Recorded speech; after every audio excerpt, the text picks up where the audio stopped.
The island had been looking for a solution to electricity problems for many, many years. Before Eigg Electric came about, each house was independently powered by either a generator or a microhydro. It was very expensive, it was very dirty, noisy, and also it was very unreliable. You couldn't have 24-hour power until we finally came upon the idea of having a system which combined the three renewable sources of wind, sun and hydro.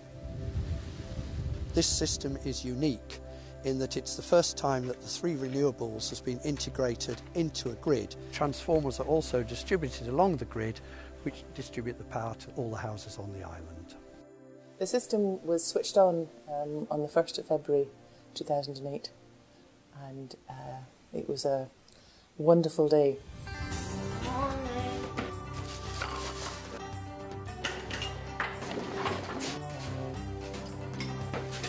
This is an hour meter, and basically it tells us how much electricity we're using so that we can't use more than 5 kilowatts, otherwise there's a trip switch which will cut out our electricity.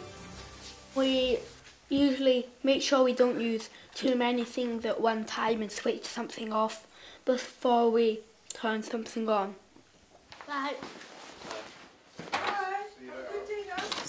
You always have to think about it when you're buying an appliance. I mean, our toaster's low wattage, our kettle's low wattage, and you have to think about when you use stuff. It's in everybody's head, and the power's really very, very reliable nowadays. Have a good day. Yes, sir. There are several ways in which we're trying to reduce CO2 emissions apart from Eigg Electric. That includes insulation, so people use less fossil fuels if that's what they're using to heat their houses or their water. Solar thermal water. Simple sort of energy saving devices, but people don't have ordinary light bulbs anymore, everybody has low energy ones. People tend to be very aware of how much power things use. We have a red traffic light sign and a green traffic light sign, which are basically posters which are put up when our renewable sources are low, which is mainly in the summer months. And what happens then is the diesel generator has to kick in.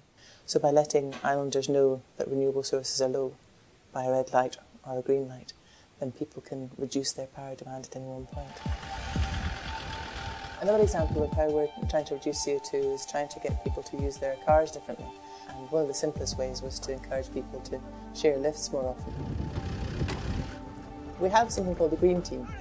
We encourage everybody from Eigg to come along to Green Team meetings to discuss what they think of what we've been doing so far and where we think we might take things further.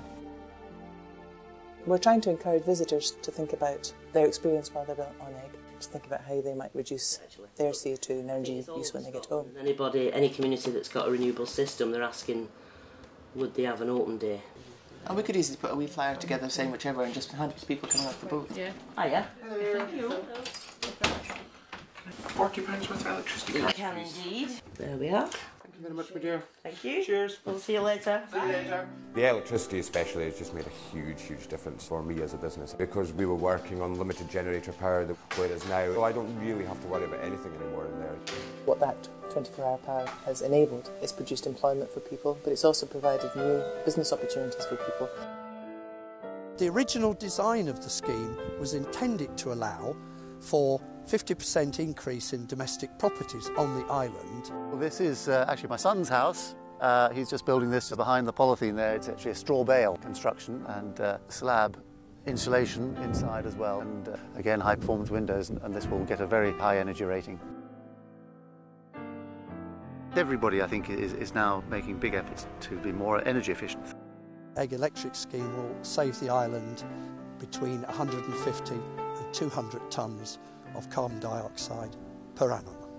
Technology plays its part, and we wouldn't have the scheme that we have here were it not for technology. But the primary thing is the change in people's approach. A lot can be saved by behaviour change, by the choices that we make. When you live in a city, the infrastructure is already there for them to use, so it's in smaller communities where the population is so low that it is a bit harder to do. Eigg Electric and all that we've done in Eigg to reduce energy has been a community activity, but any community can be an island. A tower block, an office, a school, a street, a village. And a group of people can work together to try and think about how much energy their community uses. Certainly on Eigg, one of the main things has been changing people's perceptions of what is actually involved and the fact that it isn't that hard to be green.